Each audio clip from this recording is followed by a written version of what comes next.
Good morning, good evening, and welcome.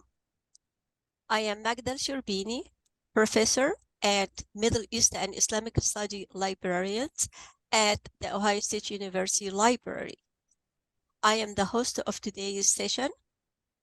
Our webinar is titled Timeless Treasures, Exploring Egypt's Rich Tapestry with the Rare Books and Special Collections Library at the American University in Cairo. The idea of this webinar was inspired by a video I saw some time ago that highlighted the special collection at AUC Library. My idea was to showcase the AUC collection to a broader audience. Before proceeding, I would like to acknowledge the sponsors of this event. The Ohio State University's Thompson Library Special Collection and International and Area Study Departments. The Middle East Studies Center at the Ohio State.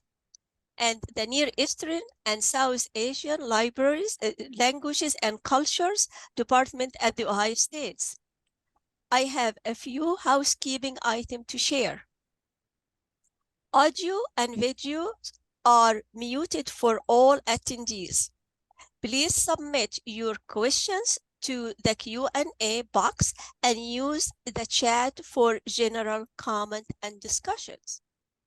And now I would like to introduce my colleague, Anne-Marie Davis, Associate Professor and the Japanese Studies Librarian at the Ohio State University Library. Anne-Marie will introduce our speakers and moderate this session. Anne? Hi, everybody, and thank you, Magda. It's really my pleasure to be here, and I'm thrilled to have this opportunity to learn about the collections at the American University in Cairo, and it's truly my honor to serve as your moderator today. As your moderator, I have the pleasure of introducing our first speaker, Mr. Stephen Urgola, who is the University Archivist and Director of Records Management at the American University in Cairo in Egypt. Mr. Urgola will kick our event off by introducing his library at AUC with a special focus on its rare books and special collections library. He will also introduce the other speakers who are his colleagues and whose names are listed here on this slide. Each of the speakers will, in turn, discuss their specialized work as well as the collections that they curate and manage. They each have roughly 7 minutes to speak, which gives them as a group roughly 35 total minutes to make the sum of their presentations. And this schedule will leave us roughly 15 minutes for Q&A at the end, which we hope to get started around 9:40. And we'll wrap up a few minutes before 10 a.m. Final comments will be provided by our event organizer, Professor Magda El-Sherbini.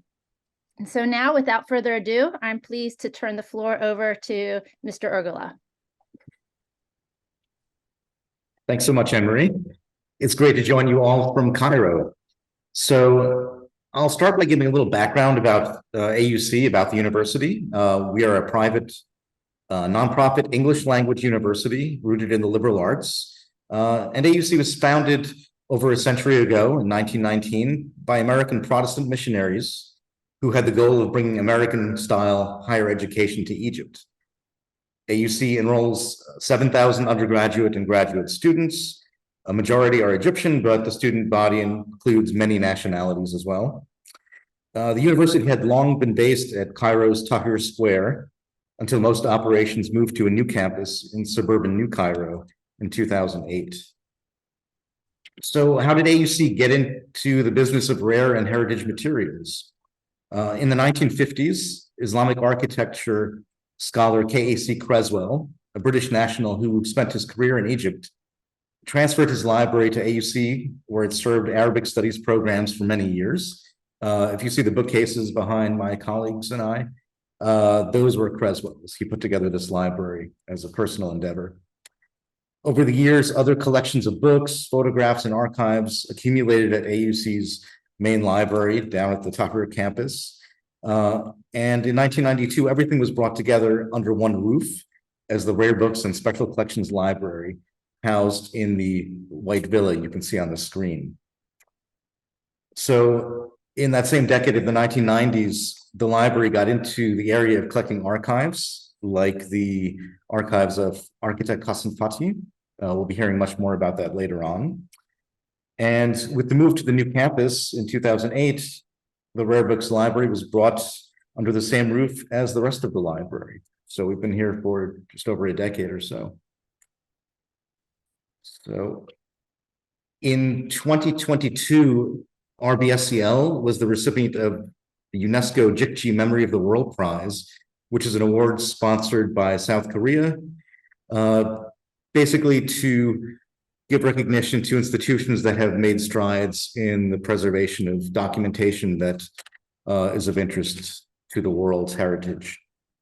Today, you'll hear from my colleagues at RBSCL who curate collections. So Amr Omar, Egyptology, among other areas, Eman Morgan, historic magazines and maps, Balsam Abdelrahman, architecture collections, and Ola Saif, photographic collections.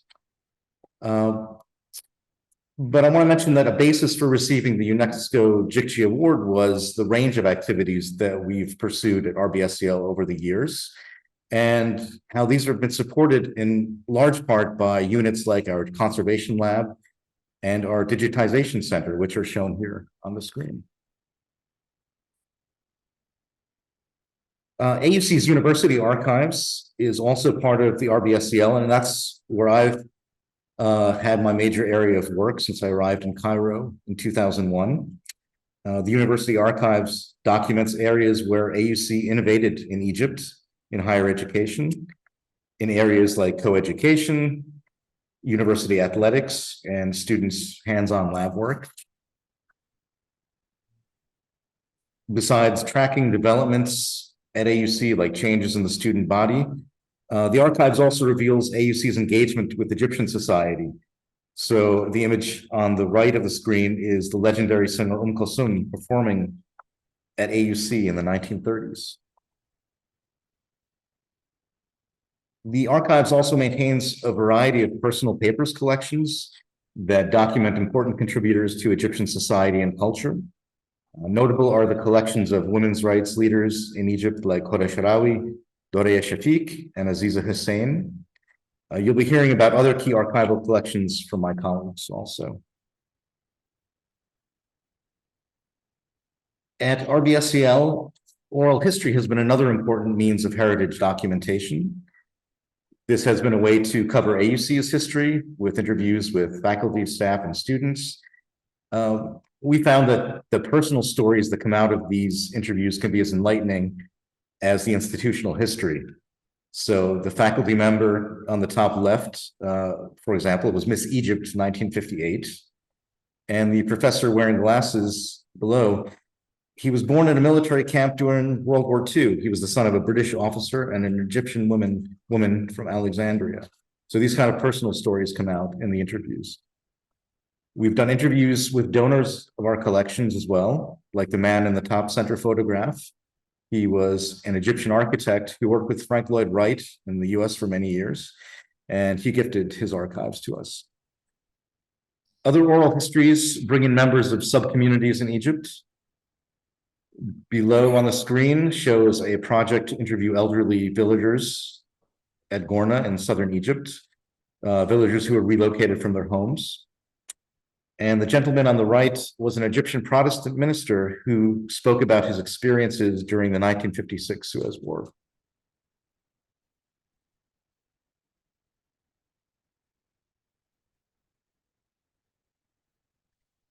Documenting recent and contemporary Egypt has also been an activity at the RBSCL, in large part through audiovisual and digital means. This year, with the library's Digitizing Center, we completed a project to digitize several thousand interviews, news reports, and music recordings of the sound archive of the Egypt branch of Voice of America Radio. And these are available in our digital library. Over a decade ago, RBSCL was a lead player in AUC's University on the Square project to document the 2011 Egyptian uprisings through collecting artifacts, oral histories, and crowdsourcing photo and video donations. And we recently have been pursuing a project to conduct oral histories with and collect the physical and digital archives of older Egyptian visual artists. So something I think that comes out of what I've covered and what you'll learn from my colleagues is the variety in the library's collections and projects, as well as how our team works together to offer these to researchers here in Egypt and around the world. And so with that, we'll move on to my colleague, Amr Omar.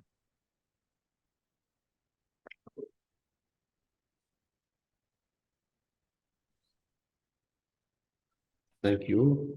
Good morning, good evening. It's my pleasure to participate in this webinar. And I hope, because of the limited time, so I'll try to focus in one selected item, which is actually we have been invested in recently. Of course, we acquired all material to support EAC teaching courses, but at the same time, we traced what is a trend in our field.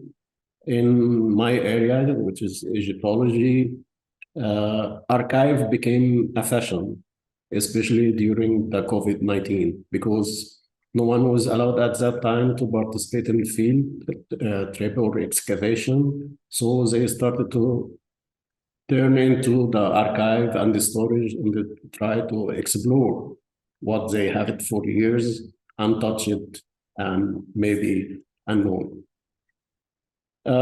Because actually this unique material provide insight into our part, insight into how Egyptology as a science developed in Egypt at the turn of 19th century.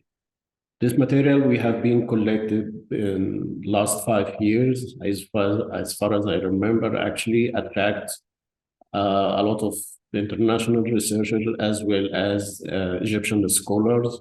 And it was actually based for a lot of international publications and published by EUC faculty and the staff member as well.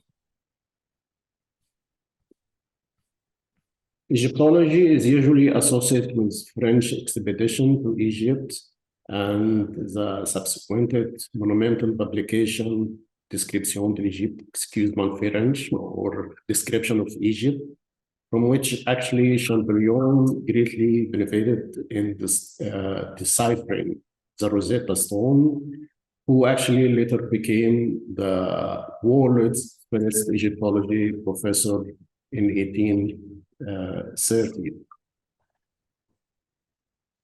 Well, but the situation in Egypt was different because the government actually was paid attention to controlling the trade and the excavation process of ancient Egyptian sites and monuments, rather than providing Egyptology classes for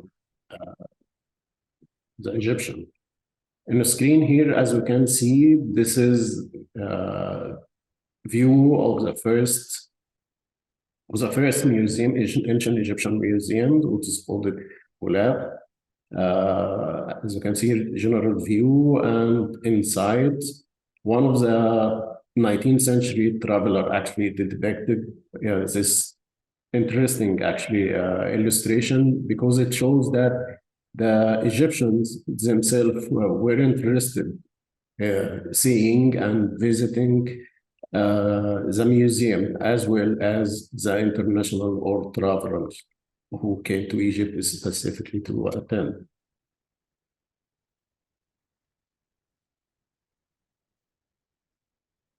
Well, when the Egyptian University was established in 1909, only the history of ancient Egypt was taught at that time by Ahmed Kamal. As you can see here, this is the man the first Egyptian actually Egyptologist who taught only history of Egypt and Middle East. One of among his students was the very famous professor of Arabic studies, Taha Hussein, actually, who later became professor of ancient history, and after he returned from Paris, and also he became dean of faculty of arts, and he taught a lot of ancient Egyptian subjects like religion, philosophy, and Greek-Roman, as we know from our archives. As once Cairo University opened, because this is the Egyptian university, the old one, but when in 1925, when the Cairo University opened, or Fuad University, they formed what they called the Institute of Archaeology, which is actually gave students opportunity not only to study here in Egypt, but even provides them full scholarship to study at various under most international and respected Egyptologists involved, as we can see here, Egyptian students in Berlin. Okay. Because of the limited time I have, I will focus today on two major Egyptology archives of two Egyptian Egyptology founding generation members. The first one of them is Slim Hassan, the man actually who the King Fuad, the King Farouk is standing to. This is not a secret because this is how this photo was read. And Slim Hassan paid a double price for it.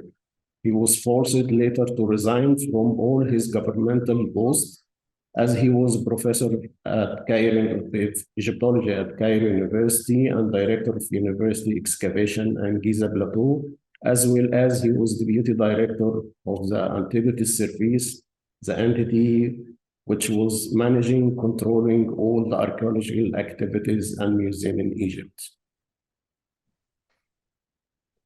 Although Slim Hassan published most of his excavation results in 10 volumes, but he left it behind thousands of photographs, glass slides, diaries, plans, excavation notice, and draft of unfinished report, unfortunately unpublished.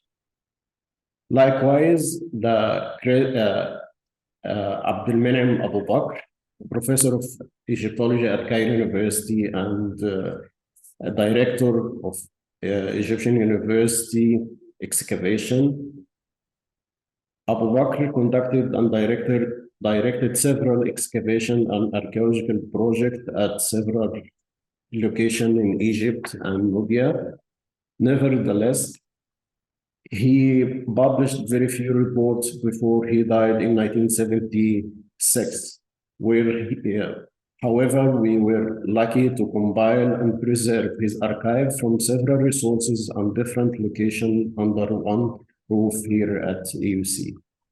All this archival material improve our current understanding of this archaeological site, which are now either destroyed or lost. Thank you.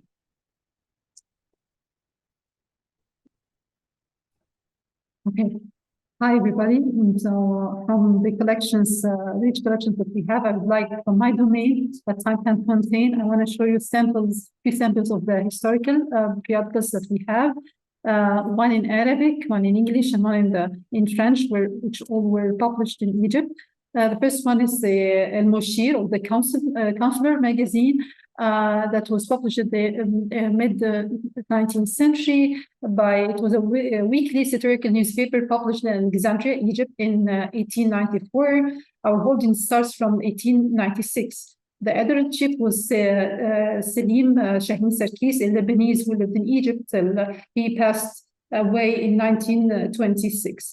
It was mainly an opposition magazine that was criticizing Sultan Abdul Hamid's political practices during his reign. Actually,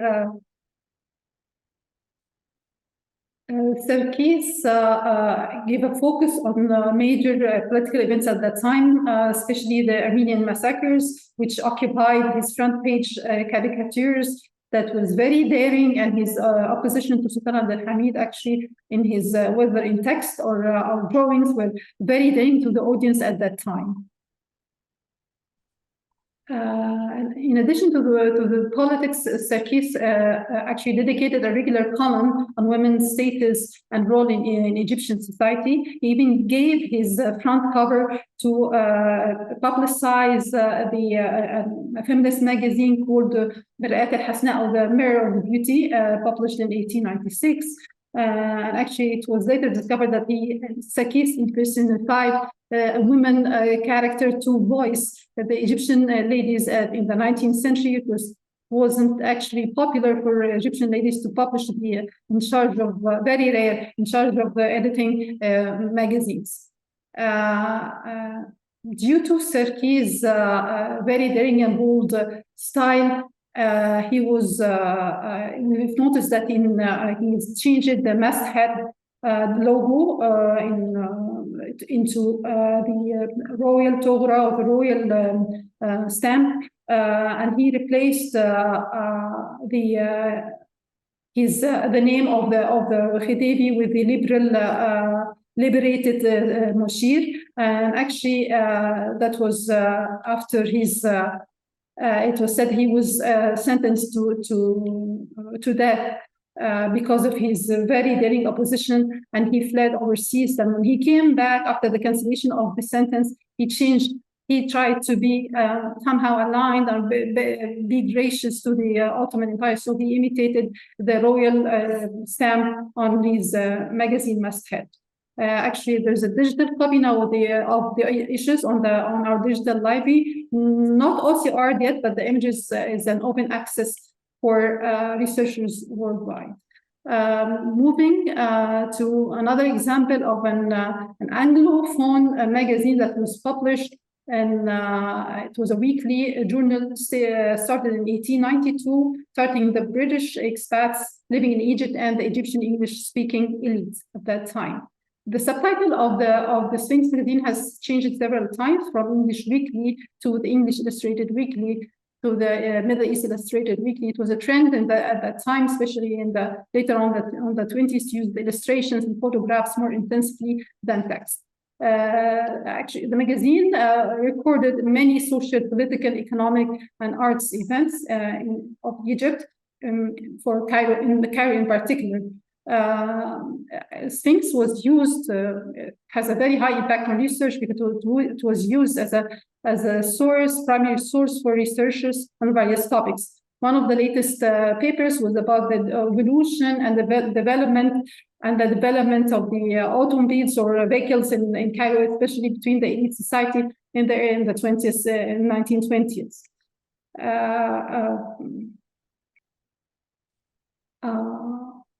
From the Sphinx, actually, I want to mention that that Sphinx magazine has been not just digitized and posted on the digital library, but also OCR'd and made indexed and made searchable for researchers.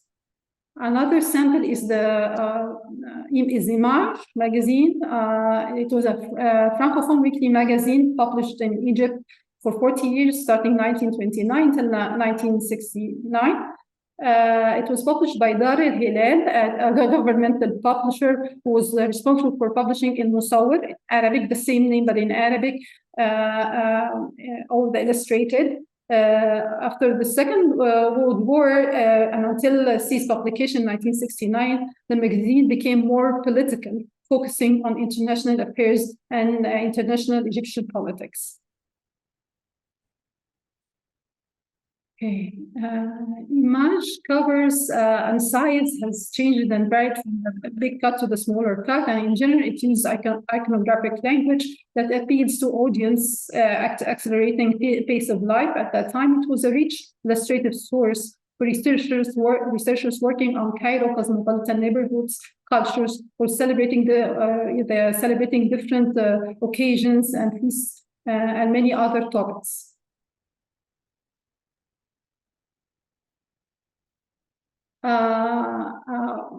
Before leaving the historical magazines, actually, the Center of Middle East Studies here at the RBSCL Special Collections Library has engaged students, history department, to index the magazines, some of the Sphinx magazines, especially as part of their assignments, and made it searchable for researchers as an open access. Currently, we're working on an experimental software to apply facial recognition in collaboration with the School of Computer Science AC students. Time is running fast, so here is a sample of the 19th century historical maps.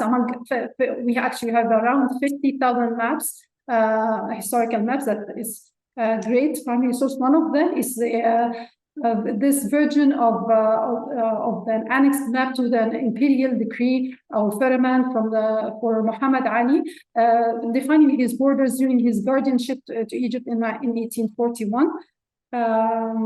Another sample is a very important and actually special map, because that was a map with a whole paragraph identifying how this map was cartographed or drawn, and all the challenges that faced the cartographer. It's dated 1872, commissioned by Khedive Ismail to Muhammad al-Falaki, Muhammad Pasha later on. He was the president of the Geographical Society, an astronomer, cartographer at the time. It was the main reason for this map was to rectify the mistakes done by the French campaign on Egypt in 1798. And actually, it documents all Khedive Ismail projects in Egypt, whether the railway projects, agriculture, bridges, and several projects in that year. Finally, here's a sample of small cut like A3 or A4 maps from the 18th to 19th century that represents Egypt in Latin, the villages and countries with named in Latin. One of them on the left hand is a pictorial map for tourists that works as a GPS now, defining certain places to visit. And most of our maps are digitized, which are and uploaded to the digital library thanks to our digital center and the metadata colleagues. Thank you. Great. So with that, we'll turn it over to my colleague Balsam Abdelrahman, architecture, and I'll stop sharing so she can share.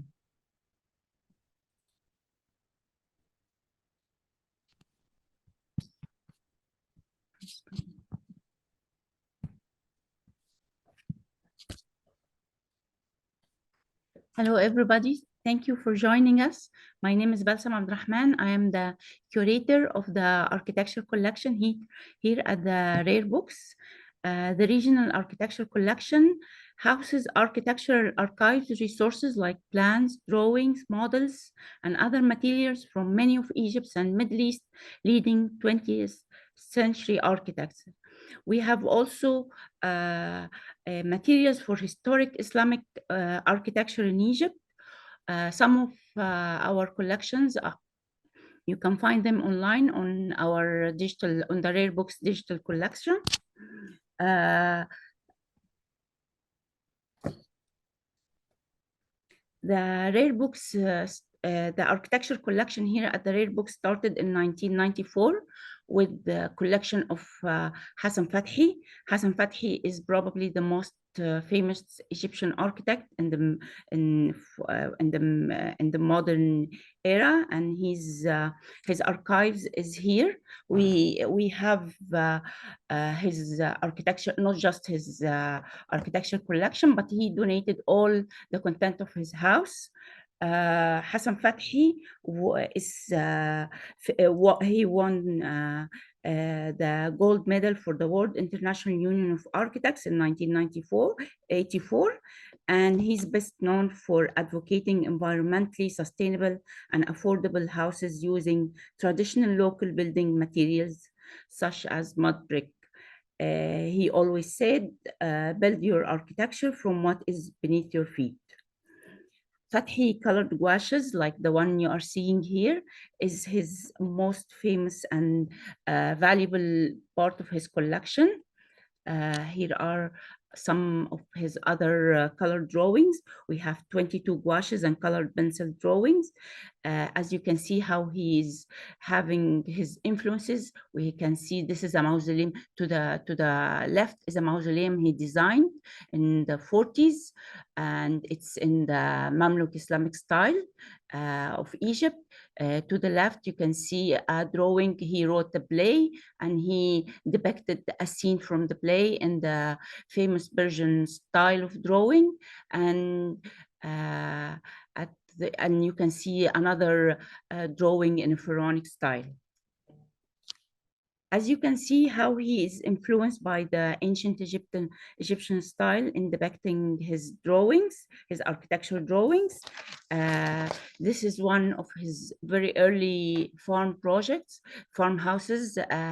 As you can see how he is drawing the front of the house, the water, the trees in a two-dimensional style, very distinctive ancient Egyptian style. Hassan Fathi's most famous project is New Gurna. New Gurna was built in a project was built in 1946. The government wanted to move the villagers, the people who were living in the mountain of Luxor, because when they were their houses were above the tombs, the ancient Egyptian tombs. So the government wanted to move them from the mountain to the valley. He designed, first of all, Hassan Fathi surveyed the houses of the old people in the Gurna, as you can see in the photo to the left. He did a survey of their actual houses. He wrote how many people living in the houses, the content of the houses. And after that, when he designed the houses, he would put the name of each family living in the house under the plan of the house, as you can see on the drawing on the right. People didn't want to and resisted the move, of course, but for Hassan Fathi to attract the people to move, he built a school for girls. But this was in the 1940s in Egypt, a school for girls, a school for boys, and an open market, also open air theater, as you can see a drawing for a section for the drawing.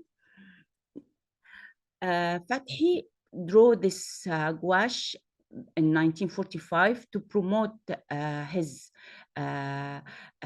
idea about moving the people in Gurna. This is how he's imagining the houses, as you can see, the facades and the plans. Surrounded by in the background the mountain of Luxor, and Hathor is an old ancient Egyptian goddess, is overlooking the move of the village, and the river Nile at the bottom of the drawing. What made Hassan Fathi very famous worldwide is his documentation of this experiment in his book. It first was called Gurna, a tale of two villages, but after that it was published by the Chicago University Press, and they changed the title to Architecture for the Poor. This is what this book was translated into 22 languages, and it was studied by architecture students worldwide. I want to show another project for Hassan Fathi that he did in the US. It's Dar al-Islam, and it's in New Mexico. And Fathi traveled to New Mexico with his masons, and they teach the local community there how to build. This was in 1980, and Hassan Fathi was 80 years old when he traveled to New Mexico to teach this the building of the vaults and the domes to the community. Now I will be talking about Ramses Wissa Wasif. He's another architect. He studied in France, and he was not just an architect, he was an artist, and he was famous for, and also a teacher at the Faculty of Fine Arts, where he taught students art history. This is, for example, one of his drawings, his graduation project, and it's called the Potter House. Here are two of examples from his art history teaching materials, and also a design for his stained glass window. He was very famous for designing stained glass windows for churches. And sorry. Here are two examples from Ramses Wissa Wasif, one from the 30s and another one from church from the 1950s. Now, this is the most important project in Ramses Wissa Wasif's career. It's called Haraniya Art Center. This is where Ramses lived, and he there tried to teach the local people around him how to do local Egyptian crafts like weaving and ceramics. And it's now a very famous center for arts, for authentic Egyptian arts. This center won the Aga Khan Award for Architecture in 1983. Steve mentioned Kamal Amin. I'm showing him because he's an architect who, after graduating from Egypt, wanted to work with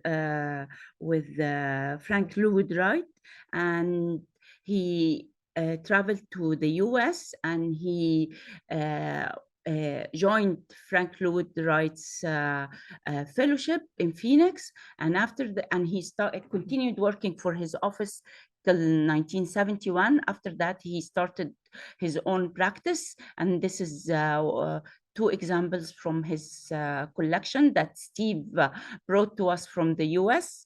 One is the First Christian Church, and the two drawings to the right are for his house in Arizona. Thank you.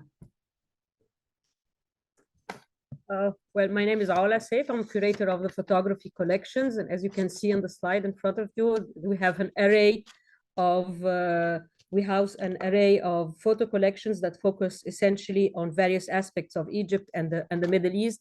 They come also in different mediums, and they vary from studio photography to 19th century photographs. And I'll show you, I'll be focusing essentially on our three major and big collections. The central one is from Creswell, which we talked about in the beginning of the presentation. He's the founder of the Islamic art and architecture discipline, but also the nucleus of the Rare Books Collections Library. And as he donated, as the university acquired his library, part of it also was his photographs. The photographs are here, while the glass plates and the negatives are in the UK. Another major collection is Hassan Fathi's collection. We just spoke about him. What we love is to acquire collections that are complete and coherent. So it's not only one portion of the collection. The collection will have text, plans, and photographs. So the photographs portion of the collection is of Hassan Fathi's material is housed with the rest of the photographs. And our third major collection is from Van Leo. He was an Armenian photographer who came to Egypt with the genocide in 1921 and died in 2002. Most of his career was from the 40s till the 80s. He ran a studio in downtown Cairo, and within his studio, he documented the I would say the social life of Cairo. Let's start with Creswell. The picture to the left is actually from a monument, such as he photographed it, and how the photo, as the monument was in the 20s and 30s. This is actually from the district, the vibrant district of Khan Khalili, a very vibrant market.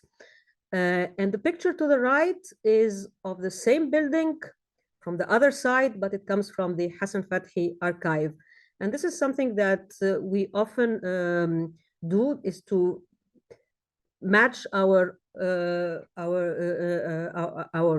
archives together.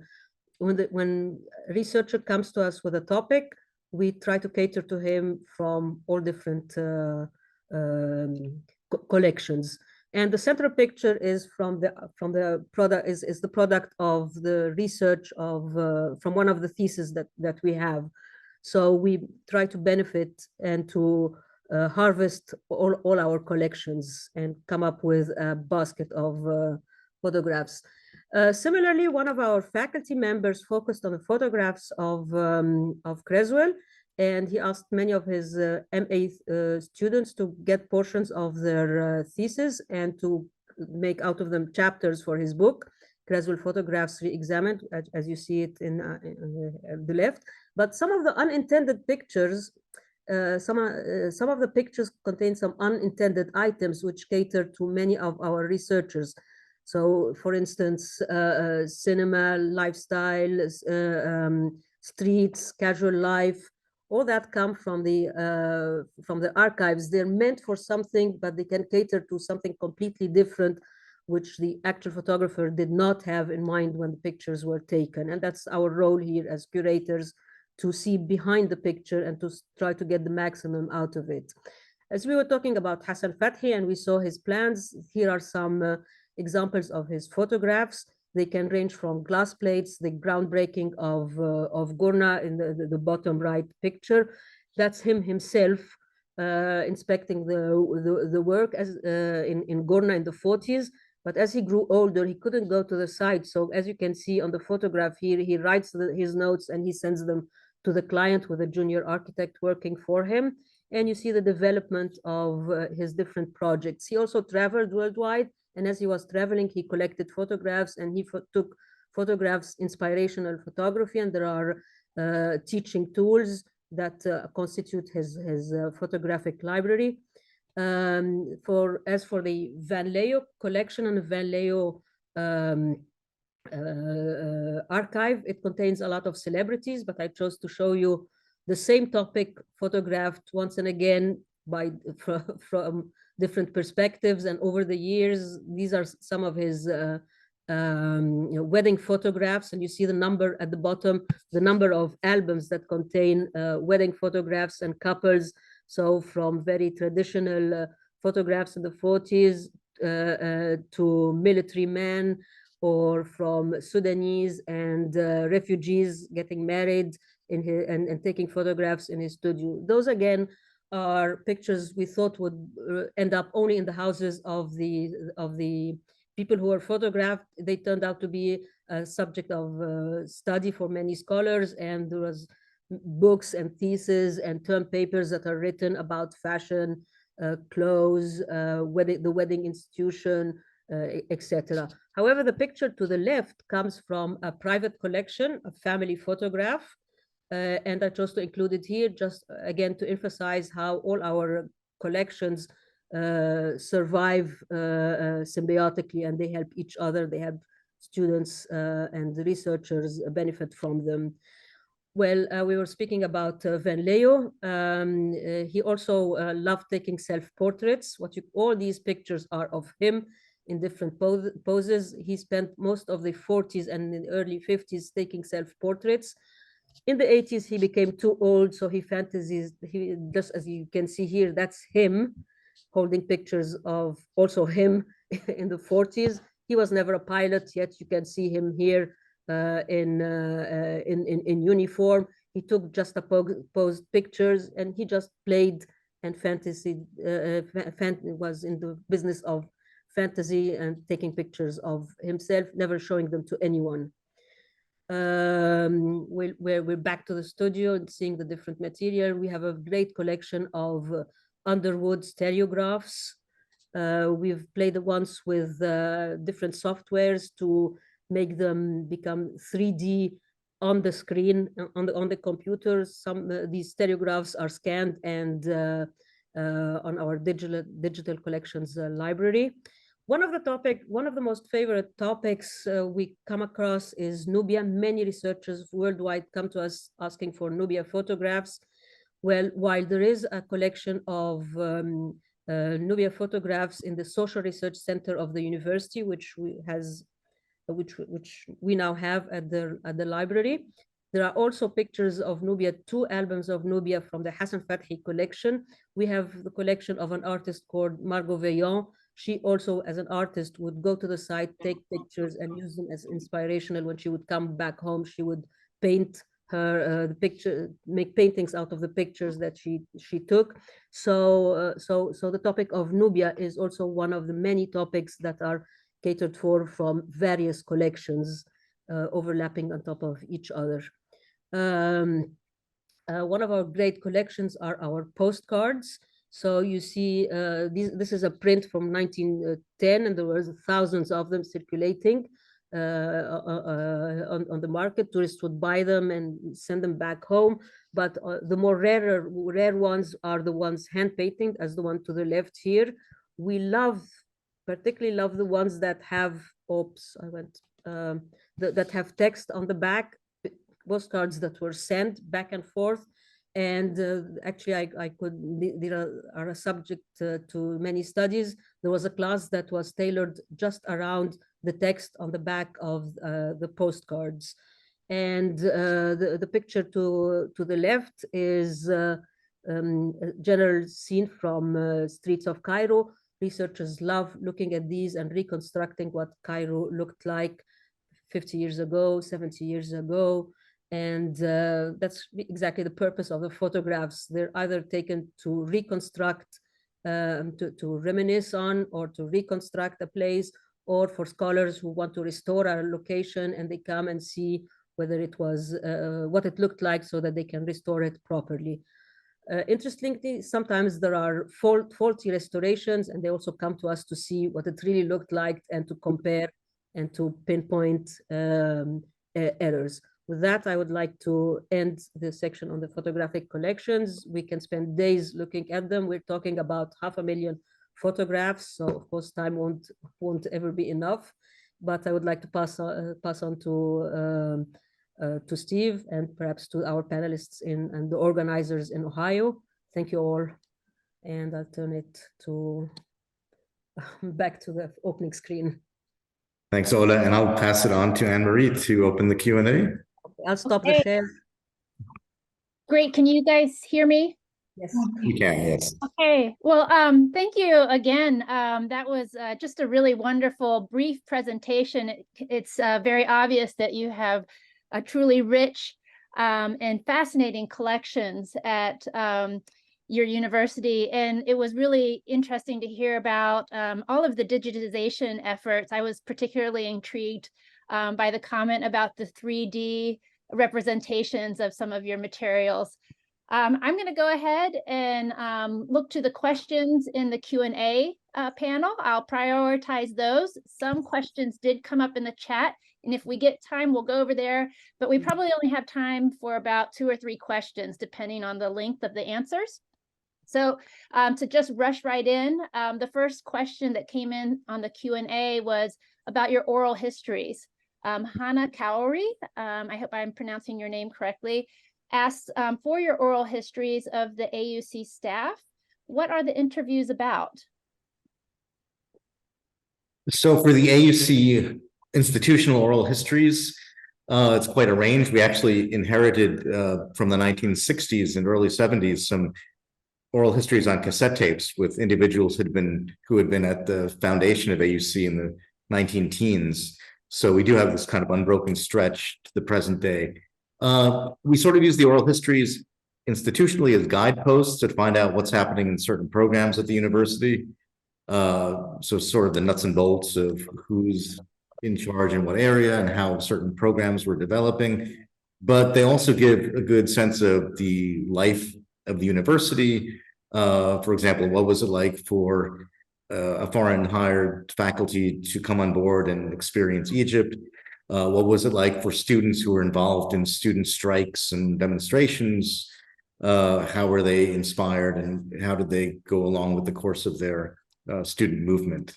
And then there's aspects of personal life. We've got one with the student from the 1950s who spoke of her falling in love with the gym teacher from afar. So it basically adds some meat to the bones of the university's history in that way. Great. Thank you so much. I really loved that idea and was thinking about some of our donors and how we need to do some oral histories with them as well. I'm going to go to the next question. It comes from Dale Coria. This person asks, thank you for all the wonderful presentations. This is rather specific, but I'm curious if one of the panelists would be able to comment on the scope of the Najib Hawawini archives. I'm sorry about my pronunciation. Are you able to see this question?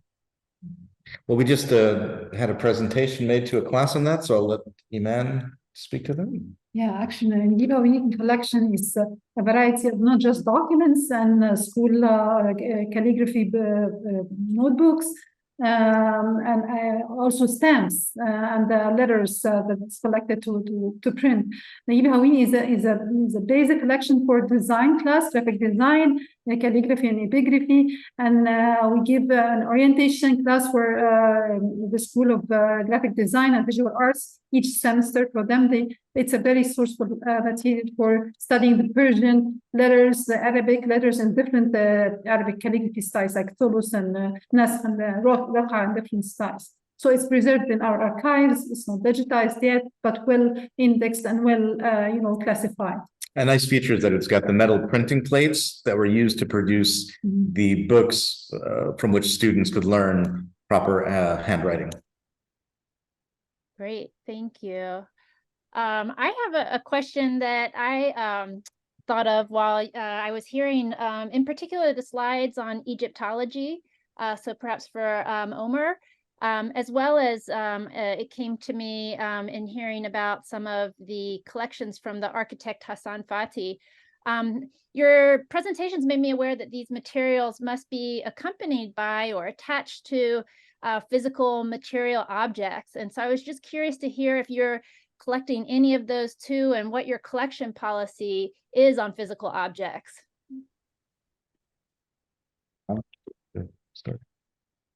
Well, actually, this mainly came from personal library because most of objects we have small, but we're not talking about antiquities. We're talking about just object used during the excavation or study or field work, very specifically. Yes, we have from several actually collection. We have this object, and we try to preserve them, and we try to put them in the right context. At least because a lot of tools sometimes they are obsolete, they are not using anymore, or we can say that historical equipment. Great, thank you. Balsam, would you like to say something about the Fatih? There's a lot of artifacts with that collection. We have a lot of artifacts. We use them, we put them here at the rare books for people to see them. We usually use them for exhibitions. It's very important to see the content of the house of Hassan Fathy. Sometimes we use photos from his house, and we try to recreate the room by using some of his personal materials that we have in the collection. Not all the collection we have physical materials, like only, I think, from the architecture collection, only Hassan Fathy. We have everything. As I said in the presentation, the family donated the content of his house, everything. Right, yeah. It's one thing to know that Hassan Fathy was a devotee of classical music, but to have his actual violin add something to the collection for display and exhibitions. Wow. Well, it's wonderful that you have the space to take in some of those material objects. I know that can be a challenge for some libraries and special collections. Just to mention on the photography side, Ola could mention briefly about the cameras we have. Well, actually, for Van Leo, last year we reconstructed his studio because we had his desk, we had a screen on which he used to hang photographs. We have his camera. It's not a handheld camera; it's a studio camera. The light units. So we had an exhibition last year where we reconstructed his studio, and even some of the chairs on which his clients sat, and most important of all, the actual stage that the subject would come and stand on. Wow, that really sounds wonderful. I feel like it segues nicely into the question I had. I'm going to be selfish and ask. You know, I mentioned earlier that I was really fascinated by your efforts to make 3D representations of some of your collections. And so I was wondering if you could share with us a little bit about what tools you're using, software, those types of things. Ola, do you want to take that? You were mentioning that. Maybe Balsam, you could also say something about the digital representations of architectural projects. Yeah, we try to ask students to use, because our collection is usually drawings. We try to ask students to work on creating 3D digital models from the collection, so that we can have like a walkthrough in one of the houses that done by Hassan Fathi. Many of the students try to help us doing this, but it's the usual 3D programs like AutoCAD and Rhino, things like that. Well, for last year, for the exhibition of Van Leo, we used Matterport. So it's a professional software for 360 scanning. Wonderful, great. Well, I know one question that did come up in the webinar chat, and also again, kind of linked to this, someone asked if you could provide the links to your collections. I know that is something that we could provide when we send out the recording. We intend to send out a copy of the recording to all of the participants. So we'll try and get some links to some of these collection materials that you're talking about, including hopefully the 3D, some examples of the 3D representations, and share those with our audience. I'll ask one more question, and then I think we have to wrap up. And this is a really simple question. It came through in the chat. And the question was, if you are making any international collaborations in your digital projects. Seems like we've got nothing but international collaboration these days, actually. Anyone like to chime in with that? The collection online with the New York University. We have a broad collaboration with the New York University at Abu Dhabi, the Arabic Collection Online. It's now an open access platform where we're contributed with our Arabic pop literature published before 1950, right? So because it's not copyrighted, so it was a digitization, metadata, great project that's actually yielded of thousands of Arabic resources. Now is an open access.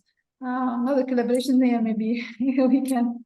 Well, we're members of the Digital Library of the Middle East. Amr, would you like to mention any? Yes, because actually RARE and actually Egyptology archival material, which is actually we are the only institute in this world that has this kind of material from this person. We have a cooperation between Egyptology department in Harvard, because actually the professor of Egyptology is responsible for he has a website collecting all materials from all over the world, covering the history of Giza Plateau, and more specifically, and he extremely interested in the Giza material we have from several collections, which is actually fill the gap he has. Also, we have cooperation with the largest Egyptology research institution in Oxford, Griffith Institute, because they have material, but what we have, especially the Egyptian Egyptology activities and archaeologists, are not included in their databases. So this is what we are trying to build, as well as there's very famous and international database for Egyptology, online Egyptological bibliography run by Oxford University. They actually cooperate with us to add all the Arabic titles by published in Egypt, and especially by Egyptian Egyptologists, to be added to international. There are lots more with the photography and architecture, but I think we need to pass it on to Magda to wrap up, perhaps. Yes, thank you so much. Well, thank you very much for a wonderful presentation. And I would like to thank AUC for preserving this valuable collection of culture heritage. And I also would like to thank our guests from around the world to attend this webinar. A big thank you to everyone who worked so hard to make this webinar a great success. This webinar has been recorded and will be available for future view, so we will be sending you the webinar link shortly. Thank you very much and enjoy the rest of the day. Thank you. Thank you. Great. Thanks, everyone. Thank you. Thank you.